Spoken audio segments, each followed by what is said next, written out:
সন্দেশখালীতে পৌঁছেছে সিবিআই। শেখ শাহজাহান বাহিনীর বিরুদ্ধে গ্রামবাসীদের একাধিক অভিযোগে তদন্ত করতে এই মুহূর্তে সরবেরিয়া বাজারে রয়েছেন সিবিআই আধিকারিকরা। আমাদের প্রতিনিধি প্রকাশ সিনহা রয়েছেন আমাদের সঙ্গে। প্রকাশ,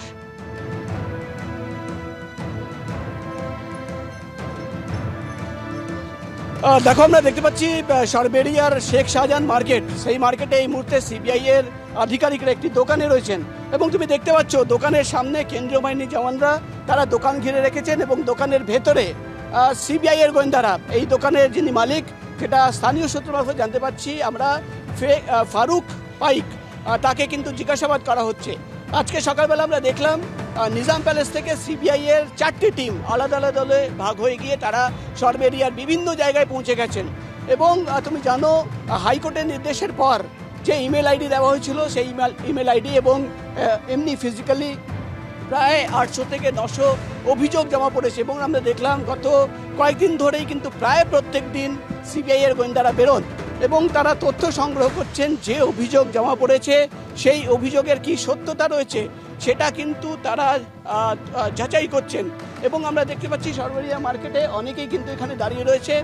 এখানকার যারা স্থানীয় দোকানদার তাদের সঙ্গে কথা বলার আমরা চেষ্টা করব। দোকানদাররা যারা রয়েছেন, দাদা, সিবিআই এর টিম এখানে এসছে, এরা এসে কি করছে, মানে কোন দোকানে তারা গেছে? মুদিখানা। এখানের মালিকের নাম কি জানো? ফারুক পাইক।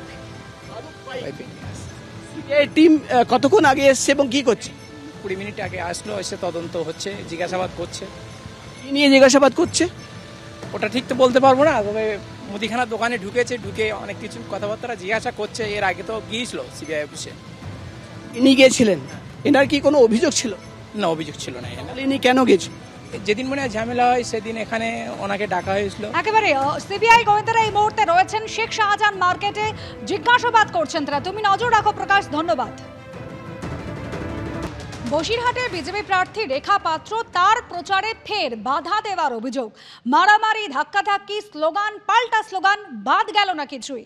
রেখা পাত্র তিনি বলছেন গোটা ঘটনার নেপথ্যে রয়েছে তৃণমূল কংগ্রেস, পাল্টা কটাক্ষ করেছে শাসক দল।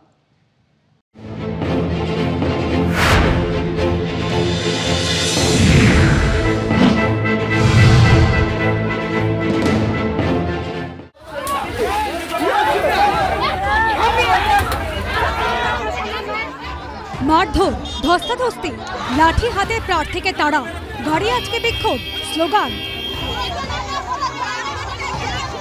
বসিরহাটে বিজেপি প্রার্থীর প্রচার ঘিরে ধুন্ধুমার বাঁধল খড়িডাঙ্গায়। পাল্টা মাটিয়া থানার সামনে বিক্ষোভ দেখালো বিজেপি। টায়ার জেলে চলল অবরোধ। বসিরহাটের খড়িডাঙ্গায় বিজেপির দেওয়াল লিখনে রং ঢেলে দেওয়ার প্রতিবাদ করায় রবিবার বিজেপির এসসি মোর্চার সভাপতির উপর হামলার অভিযোগ ওঠে তৃণমূলে পঞ্চায়েত প্রধানের অনুগামীদের বিরুদ্ধে। মঙ্গলবার আক্রান্ত নেতার সঙ্গে দেখা করতে বিজেপি প্রার্থী রেখা পাত্র গ্রামে পৌঁছতেই তুলকালাম বেঁধে যায়। তাঁকে ঘিরে স্লোগান দিতে শুরু করেন স্থানীয়দের একাংশ। বচসা গড়ায় হাতাহাতিতে, লাঠি হাতে চলে মারধর। গাছের গুড়ি ফেলে আটকানো হয় বিজেপি প্রার্থীর গাড়ি। কোন রকমে এলাকা ছাড়েন রেখা পাত্র। আরে টিএমসির গুন্ডা বাহিনী মানুষকে এরকম করে তাতিয়ে দিচ্ছেন, এরা মানুষ নামে কলঙ্ক, টিএমসির পার্টি হচ্ছে। এই শান্তিপূর্ণভাবে আমরা রেখা পাত্রকে বোঝাতে চেয়েছিলাম, উনি সেখানে শান্তিপূর্ণ বদলে উনি এখানে অশান্তি ঘটিয়ে গেছেন। এখানে কিছু বাইরের থেকে লোকজন এনে ওরা এই সৃষ্টিটা করেছে। এটা পরিকল্পনা মাফিক ওরা এটা করেছে। আমরা রেখা পাত্রকে প্রতিকার করতে হবে। কেন উনি এসে এই ধরনের ঝামেলা বাকিয়ে দিয়েছেন? কেন চলে গেলেন? কেন? পাল্টা মাটিয়া থানার সামনে বিক্ষোভ দেখায় বিজেপি। আমরা চলে আসি তখন আমাদের আরও সদস্যরা ওখানে পৌঁছায়, তাদের উপরে হামলা করে এবং আমাদের গাড়িতে ইট মারেন। শুধুমাত্র ওনার যে পঞ্চায়েত প্রধান ওখানকার টিএমসির, উনিই শুধু এইটাই করেছেন, ওনার ফ্যামিলিটাই এসে করেছেন। আদার্স আর কেউ আমাদের উপরে কোনো হাঙ্গামা করেননি। বিজেপির প্রার্থী যিনি আছেন, মাননীয় প্রার্থী, তিনি গ্রামবাসীদের সঙ্গে উত্তেজনামূলক কথাবার্তায় জড়িয়ে যান, তাতে একটা প্রাথমিক উত্তেজনা হয়। তৃণমূলের বিরুদ্ধে প্রচারে বাধা ও হামলার অভিযোগ তুলে বসিরহাট টাকি রোড অবরোধ করে বিক্ষোভ দেখান বিজেপি নেতাকর্মীরা। এর মধ্যে বসিরহাটে বিজেপি প্রার্থীকে ওয়াই ক্যাটেগরি নিরাপত্তা দিল কেন্দ্রীয় সরকার।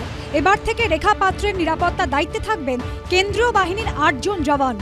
সমীরণ পাল ও আবির দত্তের রিপোর্ট, এবিপি আনন্দ, উত্তর 24 পরগনা।